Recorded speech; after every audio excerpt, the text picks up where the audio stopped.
Salut et bienvenue sur Anakaland. Aujourd'hui, cette semaine, je suis vraiment très content de pouvoir vous parler d'un film qui est à la fois fun, honnête et surtout sans idéologie, vraiment aucune, et ça fait du bien. Novocaine avec Jack Quaid. Et évidemment dans cette vidéo je vais pas spoiler, puisque je pense que ce film va pas forcément faire 1 milliard d'entrées cette semaine, donc aucun souci, n'ayez pas peur, vous pouvez regarder cette vidéo sans risquer d'être spoilé. Au contraire, je vais essayer de faire au maximum pour vous donner envie d'aller le voir, ce qui fait encore une fois du bien avec les derniers films que j'ai vus, même s'il y en a quelques-uns des très bien, comme The Insider qui était très sympa, mais par exemple Blanche-Neige la semaine dernière, clairement c'était pas une reco, alors que là justement ça fait plaisir de recommander un film qui est juste sympa, fun. Certes, un film loin d'être parfait, c'est pas un chef-d'œuvre, mais je l'ai trouvé vraiment sympa. On est sur une histoire assez simple, le pitch pourrait tenir plus ou moins sur un post-it, mais en vrai, il y a plus de profondeur que ce à quoi je m'y attendais. C'est à la fois drôle, mais sans être de l'humour, comme certains pourraient penser, un peu l'humour Marvel. On fait l'humour pour désamorcer une situation un peu compliquée, du coup, ça désamorce à chaque fois l'intention, alors que là, j'ai trouvé que l'humour était certes situationnel, on a des situations qui sont très drôles, mais on a quelques petites pointes d'humour un peu ironique, mais sans en faire trop, donc j'ai trouvé qu'à ce niveau là c'était vraiment pas mal. Et au niveau du cast, on retrouve un Jack Quaid comme on l'a adoré dans The Boys notamment, qui joue toujours ce genre un peu toujours de même rôle, un mec bien droit dans ses bottes, un peu soumis, un peu avec des petits soucis on va dire de sociabilisation, avec des gros problèmes de confiance en lui et tout, beaucoup d'humour intelligent, donc j'ai trouvé que le personnage était vraiment bien écrit, plutôt sympa. On a Amber Midsunder qu'on avait vu notamment dans Pré, que j'ai trouvé vraiment sympa, très jolie, très charmante, un rôle bien écrit, complet, et on a notamment un moment de complicité et de communication entre guillemets très sympa, non verbal notamment, au moment avec une histoire de tatouage, vous verrez, qui est très sympa, qui est un peu en plus un espèce de petit fil rouge sur tout le long du film, détail auquel non plus je m'attendais pas forcément, mais qui crée une cohésion assez sympa dès le début dans l'intro entre les deux personnages, plus donc comme je disais ce fil rouge, donc des petits détails comme ça qui sont intéressants, qui nourrissent le récit, sans tomber dans l'excès ou dans le... même si oui il y a un excès de violence et entre guillemets de... voilà encore une fois, mais sans tomber dans l'excès de facilité, sans erreur d'écriture, sans souci en fait vraiment dérangeant, juste le film est bien. Encore une fois, on n'est pas sur un truc extraordinaire, mais il est cool, il est bien, il est honnête. Donc rien que pour ça, moi j'ai passé un très bon moment en cette fin d'après-midi. Voilà. Et comme je le disais, donc on a le titre du film, Novocaine, qui est le nom d'un dérivé, je sais plus si c'est la morphine ou la cocaïne, mais en gros qui est un anesthésiant, pour notamment la chirurgie locale, je crois. Donc bref, un anesthésiant, du coup ça fonctionne, et en plus il se trouve que c'est aussi son nom, parce qu'il s'appelle Kane, donc C-A-I-N-E, donc la fin de Novocaine, et c'était son surnom à l'école. Donc je trouve que le titre fonctionne pareil plutôt bien. Je m'attendais pas à ce qu'il y ait une explication forcément dans le film par rapport à ça, mais c'était plutôt cool. Et encore une fois, ça donne un peu de profondeur au personnage, tout en expliquant ce titre un peu what the fuck. Quand on commence le film, on sait pas trop, même s'il y a quand même cette notion évidemment d'anesthésiant, donc c'est pas non plus la mer à boire. Avec en plus...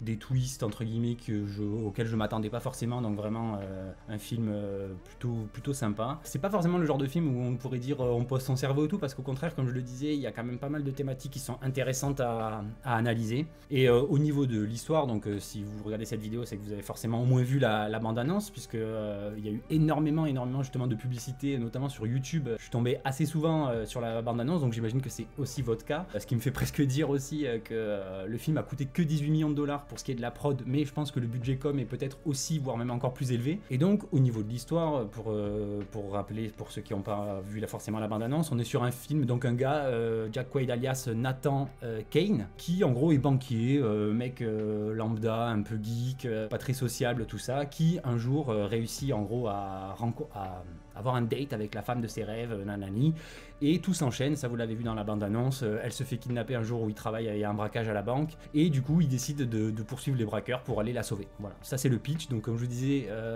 ça peut tenir plus ou moins sur un timbre-poste ou un post-it, mais j'ai trouvé que c'était bien utilisé. On a eu notamment une intro qui était très sympa, qui présentait plutôt efficacement les personnages, à la fois donc le Nathan, qui est un gars lambda et tout, qui souffre d'un handicap, à savoir une ICD je crois, donc c'est insensibilité chronique à la douleur, donc en gros il ne ressent jamais la douleur, mais évidemment il est quand même blessé et tout, donc comme ils le disent dans la bande-annonce, on n'est pas sur Wolverine, on est plus sur un Deadpool, mais qui peut mourir, donc voilà. J'ai trouvé que l'utilisation justement de cette pathologie en elle-même était plutôt sympa.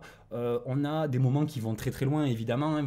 Clairement le mec il prend énormément cher, comme vous avez pu le voir aussi dans la bande-annonce, mais dans le film il prend vraiment cher, clairement on veut pas finir comme lui à la fin du film, mais c'était fun, c'était trash. D'ailleurs si vous êtes sensible au bruit un peu dégueu de sang, de les os qui se cassent, machin et tout, c'est clairement pas un film fait pour vous. Je connais notamment des personnes qui auraient pas pu supporter de regarder ce film, mais voilà, c'est le côté trash, sans en faire non plus des caisses. J'ai eu l'impression, en tout cas, on n'essaye pas de nous écœurer, c'est juste, voilà, ça fait partie du propos du film, et au contraire, il y a ce côté un peu détaché de la douleur, justement, avec le personnage qui ne la ressent pas. Donc c'est à la fois sympa, dérangeant, et un peu beaucoup d'ironie. On a notamment, au niveau des thématiques, j'ai beaucoup apprécié une espèce d'opposition entre la douleur et la peur.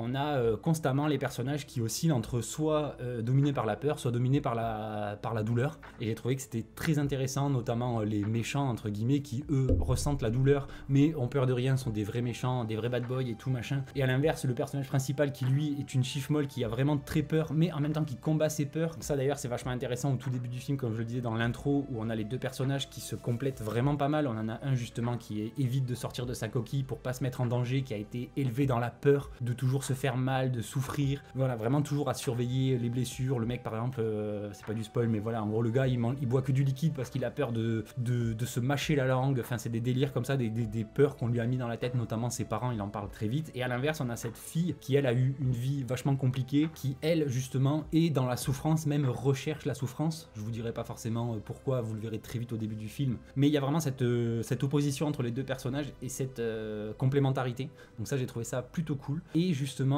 au niveau de la thématique, comme je disais, entre peur et douleur, on a toujours cette espèce d'équilibre du personnage qui donc ne ressent pas la douleur mais ressent la peur. Et on a notamment un switch à un moment qui est même montré graphiquement avec un changement de vêtements que j'ai trouvé très intéressant. Il a un côté un peu plus bad boy et tout, et il a passé un espèce de cap où la douleur n'est plus une fin en soi, si je puis dire, entre guillemets, sans spoiler. Donc c'était à ce niveau-là très intéressant. Les scènes de bagarre sont fun et bien chorégraphiées, j'ai trouvé, bien mises en scène. On a même des cadrages qui sont efficaces, on est vraiment dans l'action. Comme je disais, on a toujours cet équilibre entre humour et trash et un peu de tension d'action. Et on a notamment justement ces scènes de bagarre où à chaque fois donc le personnage qui lui ne ressent pas la douleur s'oppose à un gars qui aime faire mal presque. Et il y a cette espèce d'incompréhension à chaque fois qui est assez drôle entre justement, par exemple l'autre il lui met des patates dans le bide et mais qu'est-ce que tu fais, pourquoi tu réagis pas, enfin il y a plein de petits trucs comme ça, notamment ce qu'on voit dans la bande-annonce là où il met la main dans une friteuse et tout, enfin il y a des trucs qui sont hardcore trash et tout, mais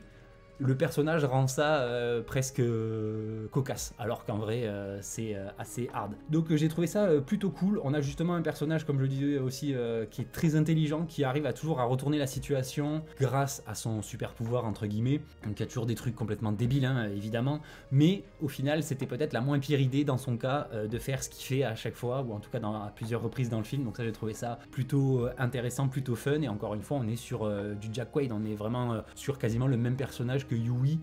On est sur le gars intègre, gentil, qui juste dépasse les bornes à cause d'un événement tragique. Encore une fois, on est toujours sur le coup de la copine qui disparaît ou qui meurt, voilà. Mais il y a vraiment ce truc-là qui est assez sympa, je trouve, au niveau de son personnage, sans faire forcément du Yui. Voilà, il y a quand même une certaine nuance que j'ai bien aimé.